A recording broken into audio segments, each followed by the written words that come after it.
guys, ketemu lagi dengan saya Profesor Agri di channel yang tercinta ini. Hari ini saya akan menjelaskan materi matematika yang ada di kelas 8 SMP, yaitu bangun ruang sisi datar. Bangun ruang sisi datar itu adalah materi yang kurang lebihnya akan membahas tentang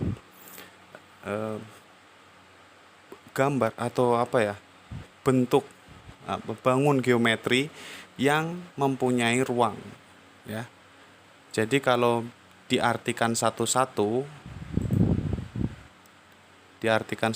ya guys, bangun ruang dalam geometri itu bisa didefinisikan sebagai bangun yang mempunyai volume. Bangun ruang berarti bangun 3 dimensi. Bangun 3 dimensi itu artinya mempunyai 3 unsur, ya. Unsur yang pertama titik, unsur yang kedua garis, dan unsur yang ketiga adalah bidang.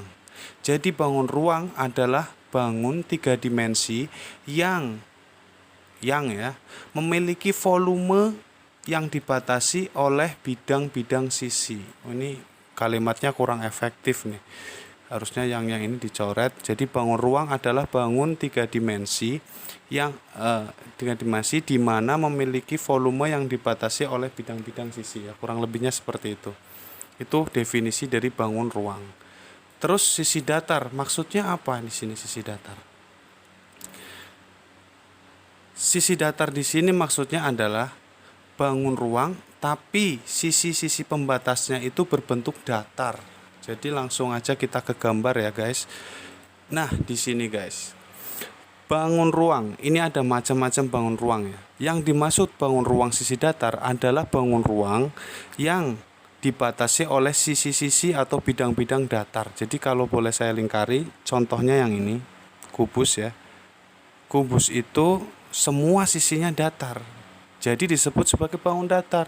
Kalau sisinya melengkung seperti bola, terus frustum, silinder, kerucut, itu disebut bangun ruang sisi lengkung. Itu nanti kita akan pelajari waktu kelas 9 ya. Jadi yang bangun ruang sisi datar itu ini, balok juga termasuk. Terus yang ini saya lingkari juga prisma ya. Terus kemudian limas segi 5. Udah tahu bedanya ya sekarang ya. Nah, bangun datar ini bisa kita kelompokkan menjadi 2 macam ya. Jadi bangun ruang ya, BRSD itu bisa kita klasifikasikan menjadi 2 macam ya. Yang pertama adalah prisma.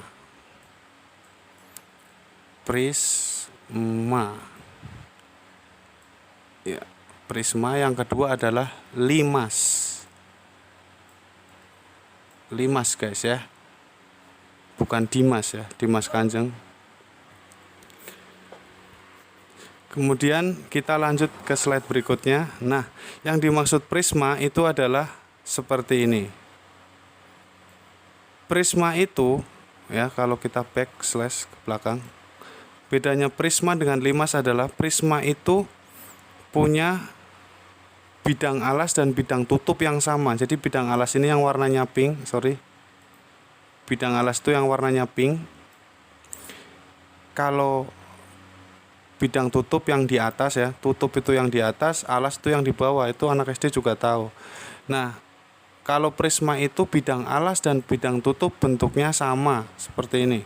Nah, ini alasnya segitiga, tutupnya juga segitiga. Ini juga alasnya segi 4, atapnya juga segi 4. Ini alasnya segi 5, atasnya segi 5. Ini kan sama antara alas dan tutup, alas tutup itu sama ya. Kemudian prismanya dikasih nama berdasarkan bentuk bidang alasnya. Jadi kalau prisma segitiga, kalau alasnya segitiga berarti disebut prisma segitiga. Kalau prisma segi 4 disebut sebagai persegi 4. Kalau segi 5 disebut sebagai prisma segi 5. Ini adalah bentuknya ya. Udah jelas ya. Kemudian setiap bangun ruang itu pasti punya unsur-unsur ya. Unsur yang pertama adalah rusuk, ini namanya rusuk. Rusuk. Yang garis ini rusuk. Tadi saya sudah bilang rusuk itu berupa garis. Kemudian titik sudut. Ada unsur titik, ada untuk garis, dan unsur bidang. Bidang tuh yang mana ya? Ini yang ini. Bidang alas nih. Oke. Jadi kalau kamu di ruangan, misalnya di kamar, itu yang namanya bidang itu adalah yang temboknya itu. Nah, kalau kalian lihat di sini, itu bidang macam-macam ya. Ada yang di bawah, di atas, itu namanya bidang alas ya. Walaupun di atas tetap disebut bidang alas, tapi kita juga bisa sebut sebagai tutup bidang alas. Ada yang namanya sisi tegak, yaitu yang berdiri. Itu namanya sisi tegak ya. Ini sisi tegak, ini sisi tegak. Oke, kalian catat sendiri. Kemudian kita lanjut lagi. Ini namanya prisma. Semuanya ini namanya prisma. Dan bangun ruang sisi datar juga ada yang bentuknya beda dengan prisma, yaitu limas. Ini kita lihat limas ya. Limas itu identik dengan lancip ya guys. Ini lancip ya guys. Lancip. Bentuknya itu lancip antara bidang alas dan tutupnya nggak ada, adanya cuma bidang alas dan sisi-sisi tegak, itu namanya limas. Kalau alasnya berbentuk segitiga namanya limas segitiga, limas segi empat. Kalau alasnya berbentuk segi empat, kalau segi lima ya segi lima, kalau segi enam ya segi enam, kalau 100 namanya segi 100. Itu gampang banget guys ya. Ini yang namanya limas, atasnya lancip ya. Kemudian ada juga bangun ruang yang istimewir ya. Istimewir itu artinya istimewa ya. Jadi kalau dalam matematika kita back lagi ya. Ini tuh sebenarnya yang saya tunjukkan ini adalah prisma segi 4. Tapi karena semuanya persegi dan ukurannya sama, kita sebut sebagai cube atau kubus ya. Bukan cute ya. Cube atau kubus.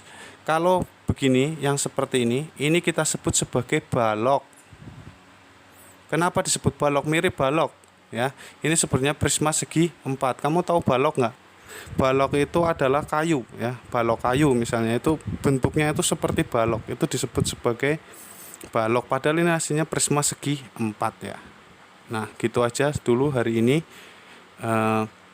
materi dari saya. Nggak usah banyak-banyak ya, karena kamu kuotanya pasti terbatas. Saya kasih video ya kurang lebihnya 9 menit aja.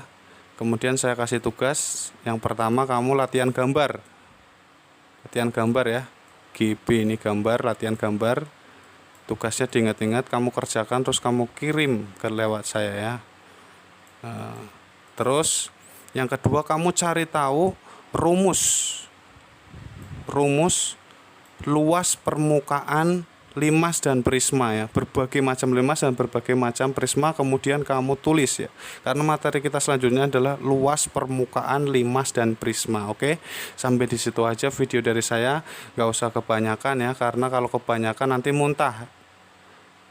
Kayak kebanyakan makan pasti muntah. Oke, segitu aja dulu pertemuan kita kali ini, supaya lebih meresapi kamu ya. Dikit-dikit tapi meresapi ya, bukan meres kebo ya. Ingat ya, jangan lupa subscribe and share video dari saya.